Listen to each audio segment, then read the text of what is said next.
Olá, bem-vindos de volta. Vamos continuar então. A gente estava falando sobre os princípios expressos na Constituição. A gente terminou falando da moralidade e agora a gente começa falando um pouquinho sobre o princípio da publicidade. Vamos lá então. O princípio da publicidade, ele advém de uma premissa que proíbe a edição pelo poder público de atos secretos.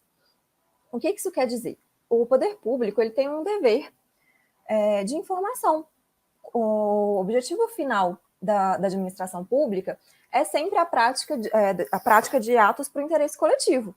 Então, não faria sentido que o poder público, por exemplo, simplesmente se omitisse em relação aos atos que ele está praticando, as políticas que ele vem adotando. A publicidade serve tanto para o cidadão poder, de certa forma, saber o que está acontecendo, ele ter a informação, mas também como uma forma de controle.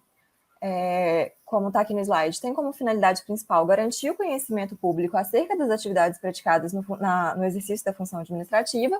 Então, o que aquele governante está fazendo? O que aquele administrador está fazendo?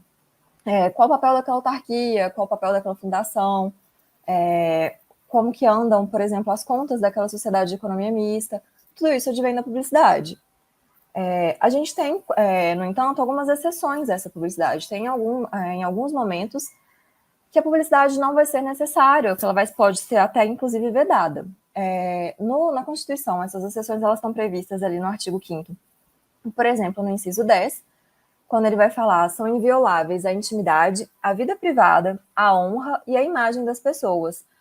Nesse caso, o administrador não pode, simplesmente com base no fundamento da publicidade, violar valores como intimidade, como privacidade, sob pena, até, inclusive, de ter que indenizar essas pessoas lesadas, de ter que pagar-lhe uma indenização. Como a gente viu lá no início da aula, os princípios eles não são aplicados assim de forma extrema. A gente sempre tem que ter ali uma ponderação de princípios. E o princípio, a privacidade, a intimidade, a vida privada, ele também é um princípio regulador da vida em sociedade como um todo. A gente vai ver ele mais como um princípio da vida privada, assim, do direito civil, ali, da esfera privada, mas ele também se aplica à esfera pública, principalmente quando ele vem para restringir um abuso.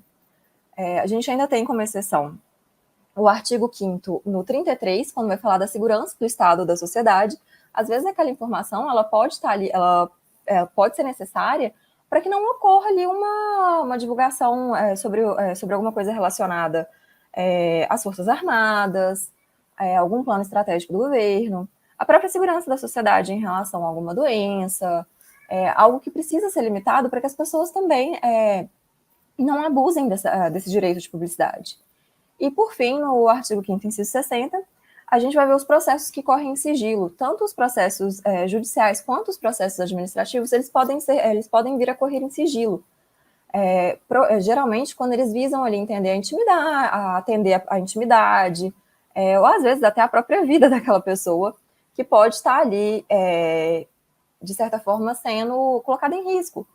A gente tem, no caso, por exemplo, de um processo administrativo, como está aqui, no âmbito do Conselho Regional de Medicina, acerca ali de um erro médico que um médico cometeu.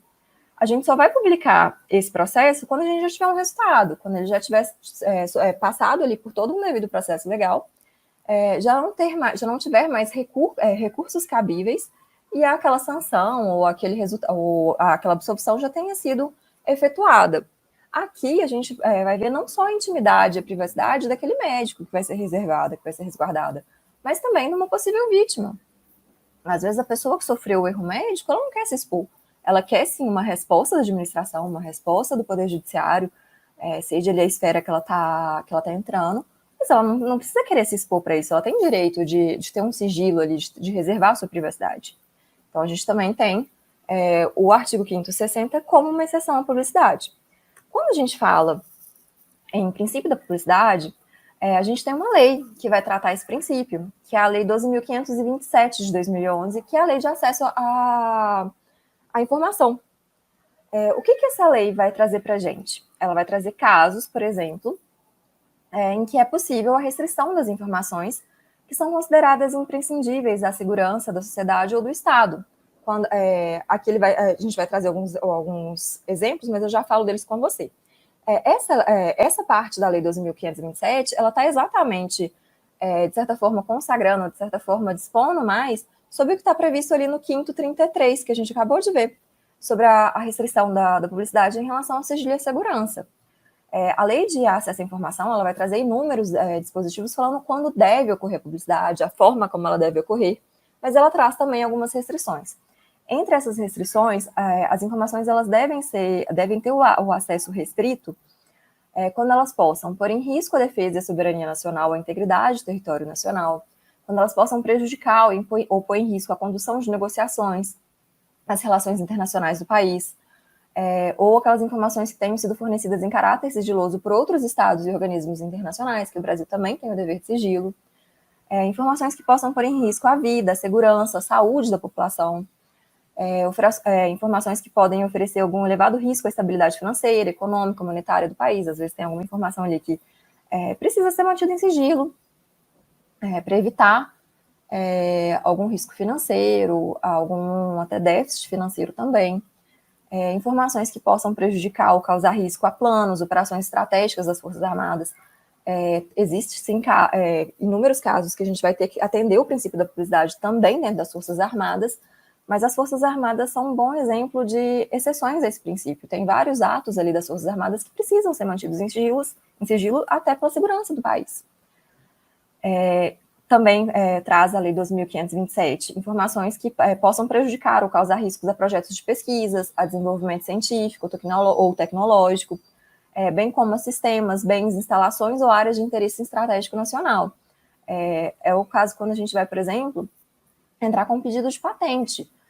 Antes da gente entrar com o pedido, normalmente aquelas informações são sigilosas, até para que outra pessoa não entre na frente e peça, exerça o mesmo direito de pedir a patente antes daquele organismo, daquela universidade, por exemplo, que está ali fazendo o projeto de pesquisa. A gente também tem casos em que as informações podem pôr em risco a segurança das instituições ou de altas autoridades nacionais ou estrangeiras, seus familiares, por exemplo, informações que possam colocar em risco a vida do presidente, a vida de um governador, de um prefeito, e por aí vai. Ou também de um ministro do STF, de um deputado federal, enfim, de todos os agentes políticos e também dos outros poderes também. Informações que possam ali comprometer atividades de inteligência, bem como de investigação, de fiscalização em andamento relacionadas com a prevenção ou repressão de infrações. Às vezes eu tenho ali uma investigação que se eu der publicidade para ela, o meu ato não vai servir para nada. Se eu estou ali contando para a pessoa que eu estou investigando, obviamente que ela vai parar de fazer. Então, nesses casos, a gente também pode, sim, ter restrições das informações. E nesses casos de restrições, aquelas informações elas vão ser passíveis de classificação. Elas podem ser classificadas como ultrasecretas, secretas ou reservadas. E para cada classificação dessa, a gente vai ter um limite, um prazo para que haja essa restrição da publicidade. Em relação às informações ultrasecretas, elas podem se tornar indisponíveis por até 25 anos, em relação às secretas por 15 anos e as reservadas por 5 anos. E como que a gente vai fazer essa classificação?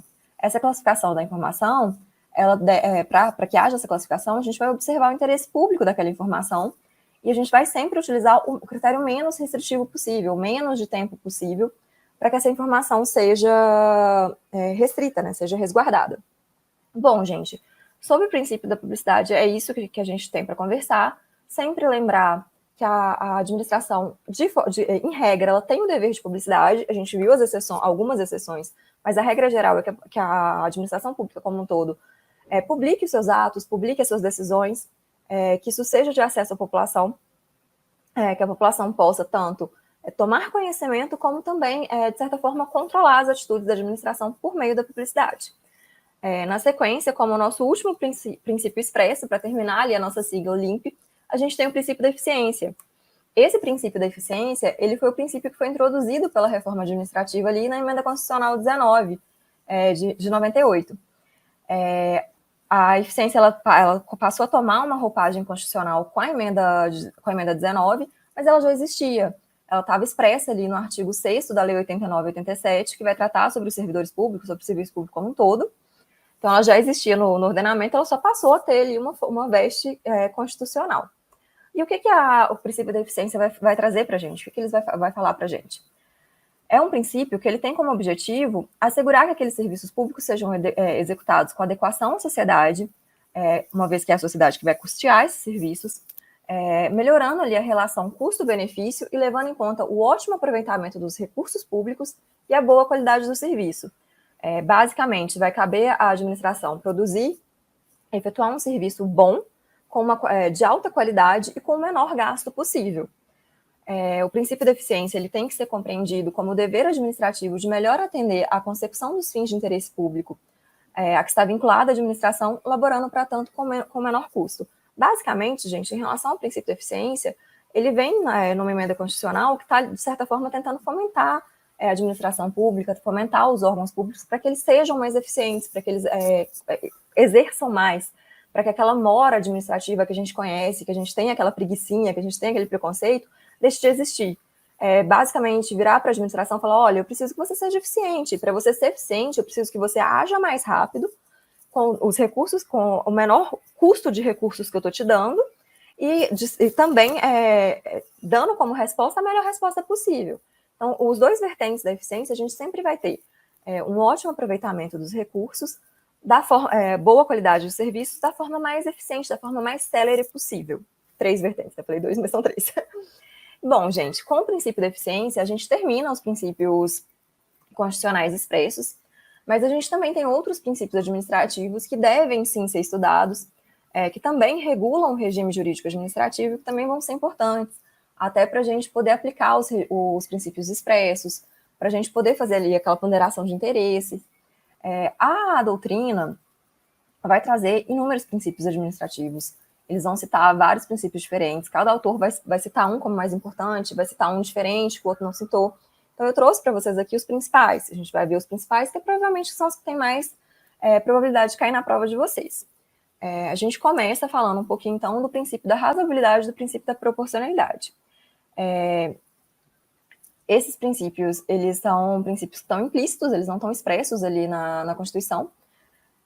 Eles vão visar impedir atuações despropositadas da administração pública, definindo que o agente não pode se valer de seu cargo ou função com a falsa intenção de cumprir a lei. É um limite para a discricionalidade do administrador, tem previsão expressa não na Constituição, mas na lei na lei 9784, que vai tratar do processo administrativo, no artigo 2º. Como a gente viu, é um limite à discricionalidade do administrador. Mas o que é essa discricionalidade do administrador? Quando a gente fala em ato do poder público, a gente pode ter atos que são considerados vinculados, que eles estão ali atrelados àquela letra de lei, a lei manda e eu simplesmente obedeço. E a gente também pode falar em atos que são considerados discricionários, que eles vão ter ali uma veinha de vontade do administrador. Quais são esses atos? São esses atos que também não estão previstos em lei, como a gente viu, a atividade do administrador público ela é limitada ao que a lei permite que ele faça, mas a lei vai dar opções para ele, vai deixar uma margem ali de escolha que ele vai escolher em prol sempre do interesse público.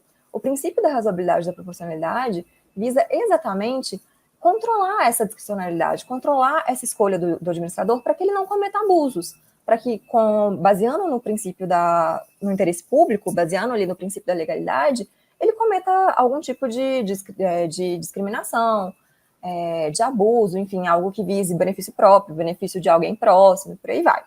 Quando a gente fala em razoabilidade e proporcionalidade, a gente costuma falar deles sempre juntos, mas eles não são sinônimos. Razoabilidade é a coerência lógica, é congruência, equilíbrio, tendo sempre por base o padrão do homem médio ali. Ela é basicamente aquela vedação, aquele limite às condutas insensatas. Basicamente, gente, o administrador ele tem sempre que agir com bom senso. Tipo, aquilo ali faz sentido? Aquilo ali tem lógica? Aquilo ali é razoável? Aí a gente vai tratar da razoabilidade. Alguns autores vão falar que a proporcionalidade nada mais é do que um substrato da razoabilidade, mas ela pode sim ser vista também de uma forma independente. Então, o que é proporcionalidade? A proporcionalidade é equilíbrio entre aqueles atos e as medidas que o administrador tem ali como opção e os benefícios e os prejuízos que essa escolha que ele vai fazer vai causar para a sociedade, para o interesse público como um todo. É aquela proibição de exagero no exercício da função administrativa. Se eu tenho ali 3 escolhas, eu tenho que ser proporcional na minha escolha. Qual dessas escolhas vai trazer o menor custo, vai agir de forma mais célere, vai resolver o meu problema de forma melhor? Tem que ser proporcional, eu não posso escolher o que tem o maior custo para dar uma resposta menor. Ou escolheu do menor custo também para dar uma resposta menor. Tem que ser proporcional. Pegando ali um conceito da razoabilidade, o que faz mais sentido na média? O que faria mais sentido para o homem médio? Aí eu vou ter uma conduta proporcional. Na sequência, a gente vai falar um pouquinho sobre o princípio da autotutela. Quando a gente está falando em autotutela, a gente vai ter ali uma possibilidade, uma permissão, até um dever da administração de rever os seus próprios atos, sem a necessidade de provocar ou de recorrer ao judiciário para tanto. A administração, quando ela verificar ali que os atos que ela cometeu são ilegais ou eles são inoportunos, ela vai ter a oportunidade de anular ou cassar aqueles atos ilegais e de revogar aqueles atos inoportunos. Basicamente, eu pratiquei um ato e eu falei, nossa, cara, esse ato já não faz mais sentido. Ele faria sentido, sei lá, 2 anos atrás, mas agora, revendo, não preciso continuar fazendo isso, não vale mais a pena. É um ato legal, mas que ele deixou de ter oportunidade, ele deixou de fazer sentido, então ele se tornou inoportuno, então eu posso revogá-lo. Da mesma forma, pratiquei um ato, na hora que eu fui executar, eu falei, ixi, não, a lei não está me permitindo fazer isso, ou a lei está me proibindo fazer isso, então é um ato ilegal. Aí, nesse caso, dependendo do momento que eu for, eu vou anular o meu ato ou eu vou cassar se eu já tiver começado a executar ali de alguma forma. Vale a gente lembrar que a gente não pode confundir a autotutela com a tutela administrativa, são coisas diferentes. Quando a gente fala em autotutela, a gente está falando desse dever, desse poder da administração de rever seus próprios atos. Quando a gente fala em tutela administrativa, a gente está falando da poder que a administração indireta tem em controlar os entes que são subordinados, que são ligados a ela pela administração indireta. Por exemplo, em relação às autarquias profissionais. A gente vai conversar um pouquinho sobre a administração direta e indireta nas próximas aulas, mas não confundir. Tutela administrativa lembra sempre de controle. Controle em relação ao próximo. Já a autotutela, eu estou falando de mim mesmo. Estou falando de controlar os meus atos, os próprios atos.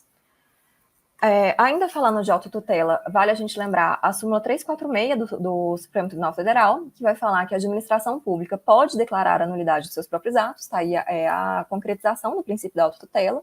Da mesma forma, a súmula 473 do STF vai falar que a administração pode anular seus próprios atos quando eivados de vícios que os tornem ilegais, porque deles não se originam direitos, ou revogá-los, por motivo de conveniência ou oportunidade, respeitados os direitos adquiridos e ressalvada em todos os casos a apreciação judicial.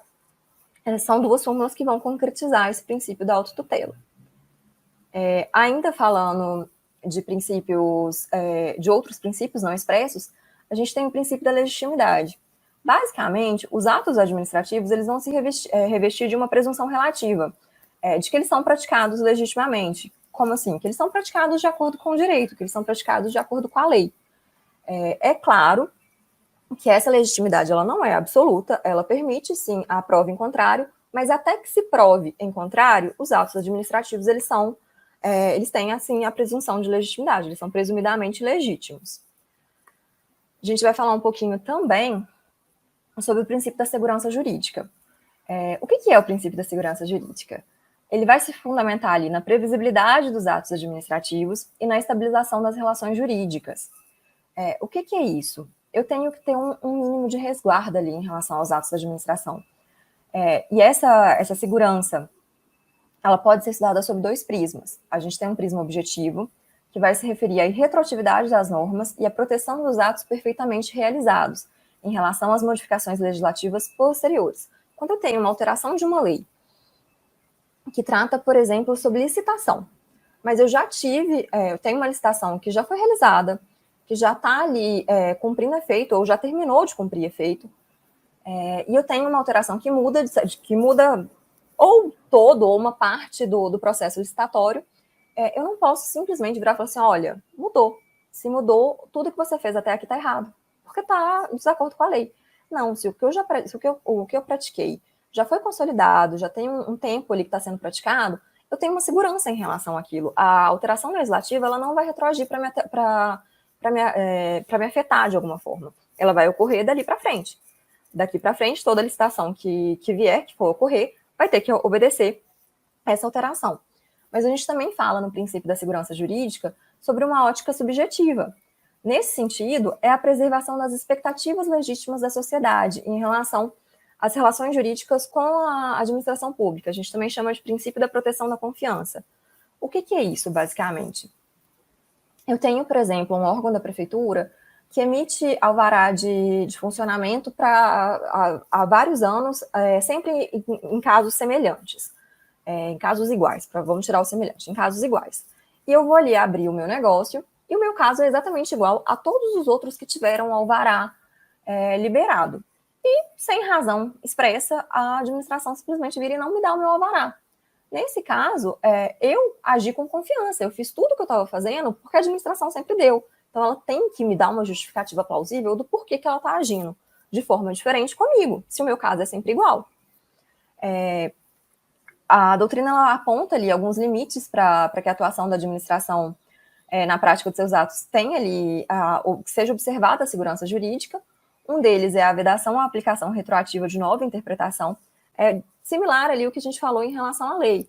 Se a administração até determinado ponto entendeu que vale, sei lá, vamos pensar, permissão de serviço público, que eu entendi ali como permissionários, o tal limite, estipulava ali limites subjetivos, objetivos e subjetivos, e até então tinha ali vários permissionários que foram contratados por meio desses limites, desses padrões que eu estabelecia, não vamos falar em limite, e daqui para frente eu falo, olha, esses padrões já não estão me atendendo mais, eu preciso renová-los, eu preciso colocar um critério a mais, ou então retirar um critério que já está se tornando abusivo, que as pessoas não estão conseguindo atender, então eu vou retirar.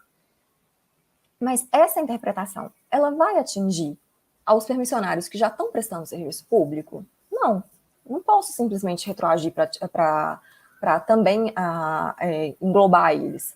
Quando eles foram contratados, as limitações faziam sentido para eles.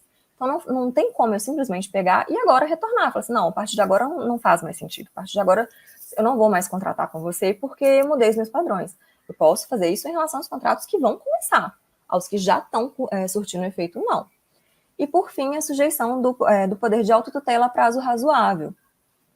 Basicamente, quando eu tenho ali um ato ilegal, por exemplo, o exemplo que a gente deu no primeiro bloco, em relação ao servidor que foi contratado antes da Constituição de 88 por um cargo, ele foi contratado de forma, sei lá, por CLT, de forma direta, por um cargo que exigia concurso público. Aqui, a segurança jurídica, ela vem ali, de certa forma, para ponderar com o princípio da legalidade. Se ele já está contratado há muito tempo, ele exerce a função dele de forma boa, de forma eficiente, não faz sentido eu simplesmente retroagir a lei porque de forma autoritária, tem que ter uma ponderação ali. Bom, na sequência a gente começa também falando um pouquinho do princípio da motivação. A motivação, gente, ela está ligada a todos os princípios. Os atos da administração pública, eles têm que ser motivados. Toda vez que a administração toma uma decisão, ela tem que motivar essa decisão dela. Tanto para que essa decisão possa ser avaliada, para que aquele funcionário, aquele usuário, ele possa entender o porquê que ele teve um benefício negado, por exemplo, mas também para que ele possa ou se conformar, tipo, não, beleza, eu realmente não fazia direito, eu não tinha ali todos os requisitos cumpridos, ou para se insurgir perante ou a própria administração num processo administrativo ou perante o Poder Judiciário. Se eu vejo, se a administração simplesmente nega meu benefício e não motiva, não, peraí, por que você está me negando? Você tem que dar uma razão para estar me negando. Até porque se essa razão não fizer sentido, eu posso recorrer. Vale lembrar que essa motivação tem que ser explícita, ela tem que ser clara, ela pode, o administrador ele pode se basear em fundamentos anteriores, em pareceres anteriores que ele tenha dado, desde que ele explique aquilo ali, por que ele está usando aquele mesmo fundamento, e esse fundamento vai passar a ser parte integrante do ato. Aqui a gente faz um link ali com a Lei de Introdução às Normas do Código Civil, a Introdução ao Direito Brasileiro, que é como ela é conhecida hoje, a LINDB.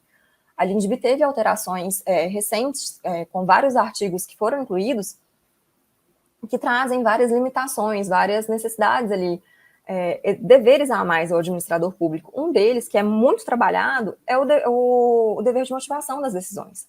É muito importante, a gente não pode ter decisão administrativa ou judiciária que não seja motivada.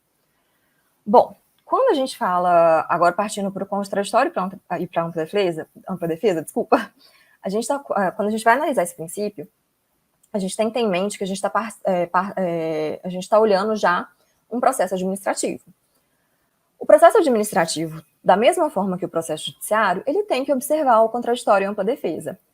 Esses princípios, eles estão previstos na Constituição, eles não estão previstos ali no 37, mas eles são princípios constitucionais, eles estão previstos no 5º 55 da Constituição. Quando a gente fala em contraditório e ampla defesa, eles não são sinônimos. Contraditório vai se relacionar ali à igualdade das partes e traduz na necessidade de informação da existência de todos os atos do processo, além de possibilidade de reação nos atos desfavoráveis. Basicamente, eu tenho que observar a isonomia em relação àquelas partes. Então, eu não posso simplesmente abrir um processo administrativo contra um servidor público e não comunicar a ele que eu estou tendo que aquele procedimento está em andamento, ele tem que ser comunicado, ele tem que ter possibilidade de ter acesso àquele processo, de efetivamente falar naquele processo.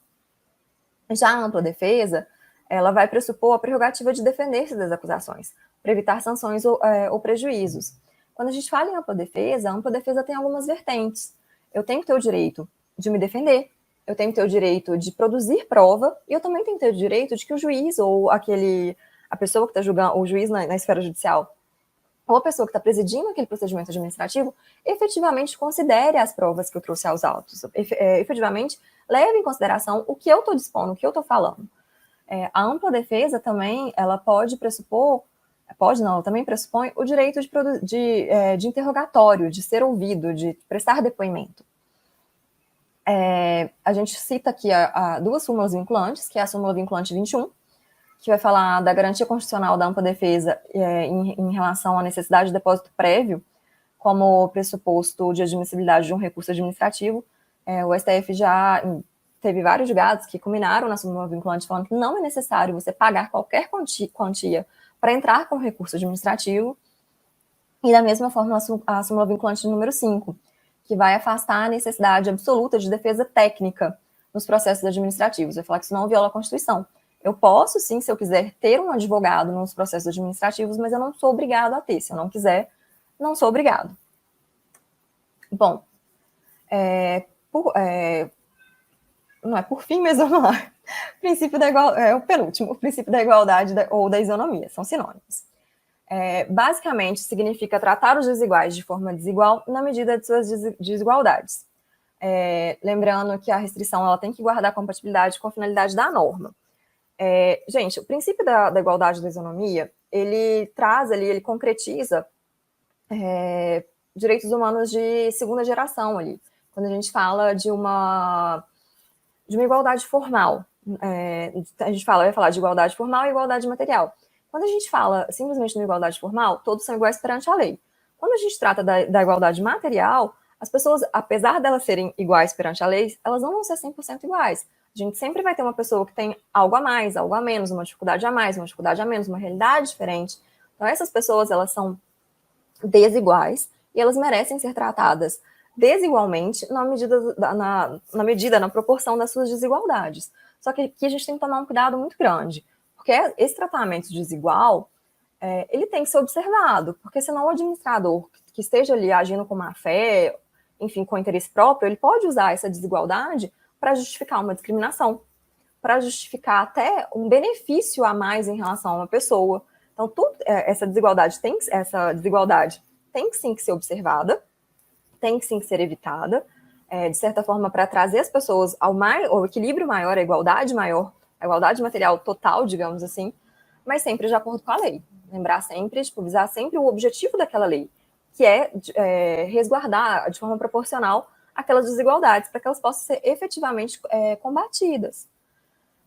Lembrar ali da súmula 683 do STF, que vai falar o limite de idade para inscrição de concurso público só se legitima em face do artigo 7º 30 da Constituição, quando possa ser justificado pela natureza e atribuições do cargo a ser preenchido. Isso serve tanto em relação ao limite de idade, quanto à necessidade, às vezes, ali de um exame físico, alguma coisa assim. Lembrando que essa limitação, gente, além de ser prevista no edital, ela tem que estar prevista também na lei da carreira. Não adianta estar prevista só no edital. A gente teve um julgamento grande do STF em relação a isso no regulamento das Forças Armadas. Estava previsto ali só em regulamento, não tinha previsto em lei. E o STF falou, enquanto não estiver previsto em lei, não faz sentido, não pode ocorrer. Uma vez previsto em lei, tem que estar previsto também no edital. aí sim, se for justificado, eu posso ter essa limitação. E para terminar, a gente vai falar... Não, mentira, gente, além desse tem mais um, mas é rapidinho. A gente vai falar um pouquinho sobre a finalidade pública, que é basicamente a finalidade, a administração pública ela atua com uma finalidade, essa finalidade é sempre obedecer, atingir os interesses públicos. Todas as prerrogativas, as limitações da administração pública são para salvaguardar, para efetivar os interesses públicos como um todo. Lembrando que, em alguns casos, a gente pode sim ter um desvio de finalidade, pode vir a ter um desvio de finalidade, mas não é uma coisa correta, é uma coisa errada. E esse desvio de finalidade ele pode ser genérico, quando a administração simplesmente não atende ao interesse público, e específico, quando a ação administrativa, embora ela objetive ali uma finalidade pública, embora ela possa, de alguma forma, estar salvaguardando o interesse público, ela vai, de alguma forma, se diferenciar daquela finalidade específica que a lei deu. Lembrando que toda vez que a gente tiver um desvio de finalidade, aquele ato ele pode ser revogado, ele pode ser anulado, cassado, dependendo do que está acontecendo. E sempre lembrando, quando a gente fala em finalidade da administração pública, é sempre a consecução de interesses públicos. E para terminar, agora sim, princípio da continuidade. O serviço público ele tem que ser prestado de forma ininterrupta. Excepcionalmente, a gente pode ter essa interrupção sem aviso prévio em casos de emergência, com aviso prévio em razões de ordem técnica ou inadimplemento daquele usuário. Em relação ao inadimplemento, a gente pode sim interromper serviços essenciais por razão de inadimplemento, tipo, por exemplo, água, luz e por aí vai. Com a exceção, por exemplo, esse inadimplemento também pode ser em relação à própria administração pública, ao próprio ente estatal, desde que não seja sempre resguardada uma proporcionalidade ali, gente. Desde que não sejam, por exemplo, locais em que os interesses que existem interesses maiores, como saúde, segurança, por exemplo, energia elétrica de um hospital, a luz de um logradouro público, não vai poder ser cortada, senão a taxa de criminalidade naquele lugar pode aumentar muito. E da mesma forma em relação ao particular, se eu tenho uma pessoa que tem um problema de saúde, que precisa de um respirador para sobreviver, eu não vou poder cortar a luz da casa dela. Eu trouxe aqui no slide algumas exceções à continuidade, eu não vou ler com vocês porque está no material, eu prefiro extrapolar um pouquinho mais o nosso tempo fazendo questões. Então, vamos lá. Rapidinho para a gente terminar nossa aula. A respeito dos princípios da administração pública, de noções de organização administrativa e da administração direta e indireta, julgue o item que se segue. Embora não estejam previstos expressamente na Constituição vigente, os princípios da indisponibilidade, da razoabilidade e da segurança jurídica devem orientar a atividade da administração pública. Tá certo, é o que a gente viu. Existem outros princípios no ordenamento que também vão orientar ali a atividade da administração pública, que também vão fazer parte ali daquele regime jurídico administrativo. Questão número 7. No que diz respeito aos princípios fundamentais, concessão, autorização, permissão e atos da administração pública, julgue o item a seguir. A administração pública tem o dever de anular os atos ilegais, não havendo exceção por respeito ao princípio da finalidade. Desculpa. Vamos lá, a administração pública tem o dever de anular os atos ilegais? Tem. Não havendo exceção? Não. Como a gente viu, pode ter exceção, sim. Por exemplo, ali, no caso do servidor, quando a gente tem, apesar de ter o princípio da legalidade ali, daquele ato ser ilegal porque precisava de um concurso público, eu tenho que observar, por exemplo, a segurança jurídica. Então, não é absoluto. Número 8. Se um ministro de Estado, após editar e publicar ato administrativo que conceda benefício aos servidores públicos, resolver anulá-lo por entender ser o ato ilegal, esse ministro terá praticado a conduta com base no princípio da... Bom, a resposta está de cara aí, é a autotutela, como a gente viu. A autotutela permite a administração a rever os atos administrativos, mas apesar dos outros princípios todos estarem relacionados à administração, eles não respondem à questão de uma forma mais direta, digamos assim. A moralidade faz parte a moralidade, a indisponibilidade, a supremacia do interesse público, todos fazem parte do regime jurídico, mas o que trata o caso certinho sobre revogação de ato por anulação, por revogação, é a autotutela. Questão número 9. A administração pública é regida por princípios fundamentais que atingem todos os entes da federação, União, Estados, municípios e o Distrito Federal. Com relação a esse assunto, julgue o item subexecutivo. A pretexto de atuar eficientemente, é possível que a administração pratique atos não previstos na legislação. É possível, gente? A administração tem essa liberdade de atuar fora da legislação, em desacordo ou em algo que a lei não previu? Não. Apesar daquele ato ser eficiente, ser moral, ser até necessário, se ele não é previsto na lei, a administração não pode exercê-lo. A gente tem que sempre observar o princípio da legalidade quando a gente fala em administração pública.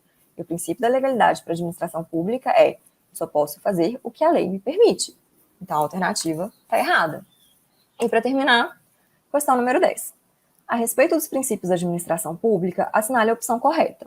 Em decorrência do princípio da autotutela, apenas o Poder Judiciário pode revogar os atos administrativos. Não, o princípio da autotutela vai falar exatamente que a administração pode rever os seus próprios atos. Letra B. O princípio da indisponibilidade do interesse público e o princípio da supremacia do interesse público equivalem-se. Não, como a gente viu, um complementa o outro.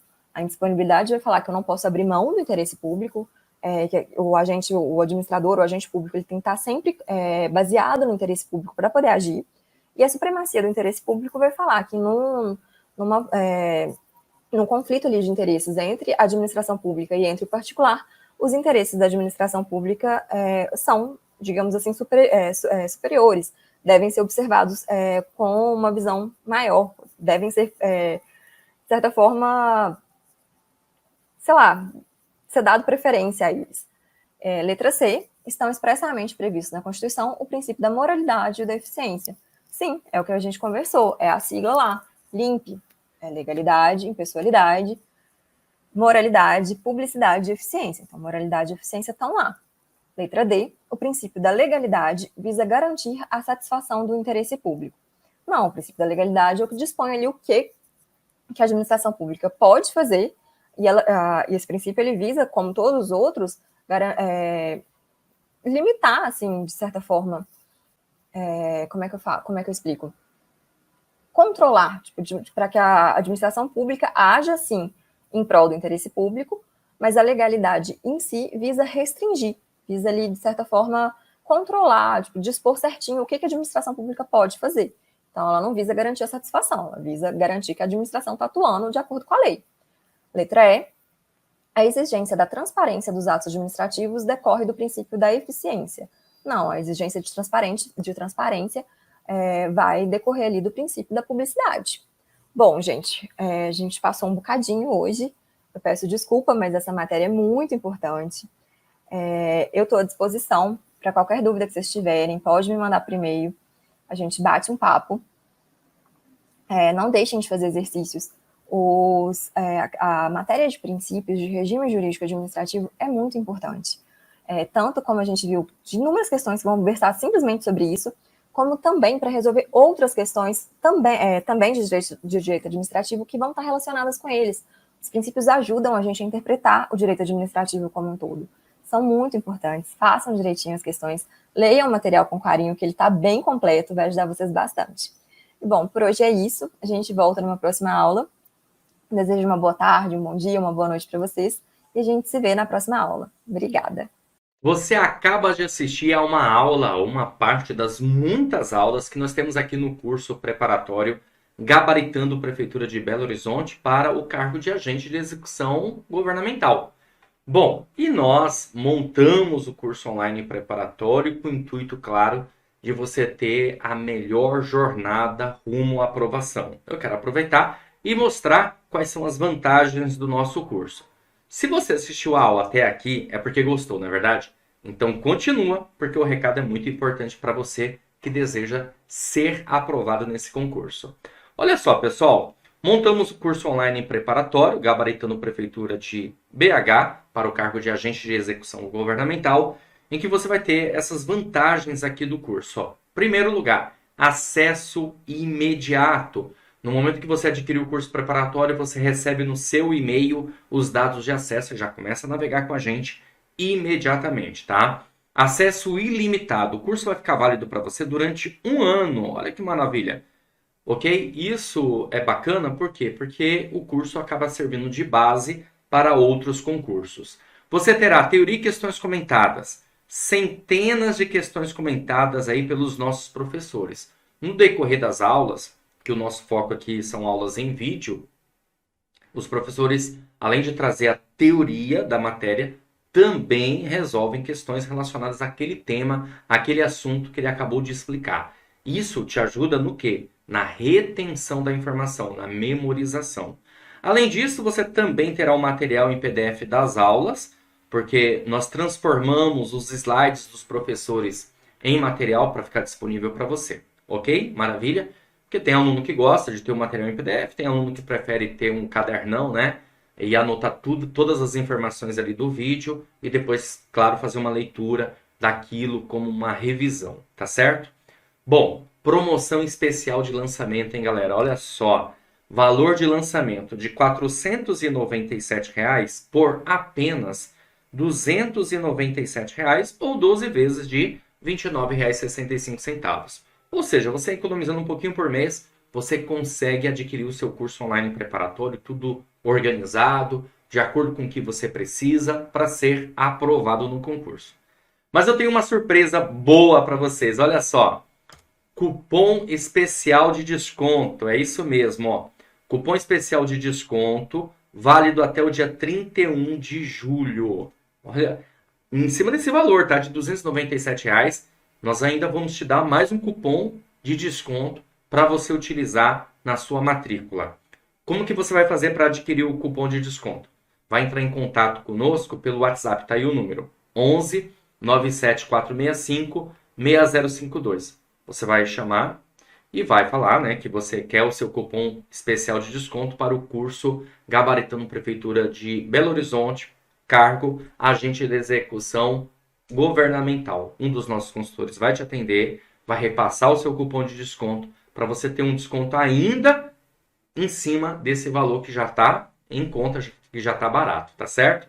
Lembrando que o cupom especial de desconto é válido até o dia 31 de julho. Então clica no link aí abaixo, na descrição aí, você vai conhecer o curso preparatório, saber as informações, quantidade de aulas por matéria, tá certo? E chama no WhatsApp para conseguir o seu cupom de desconto, se você estiver me assistindo até o dia 31 de julho.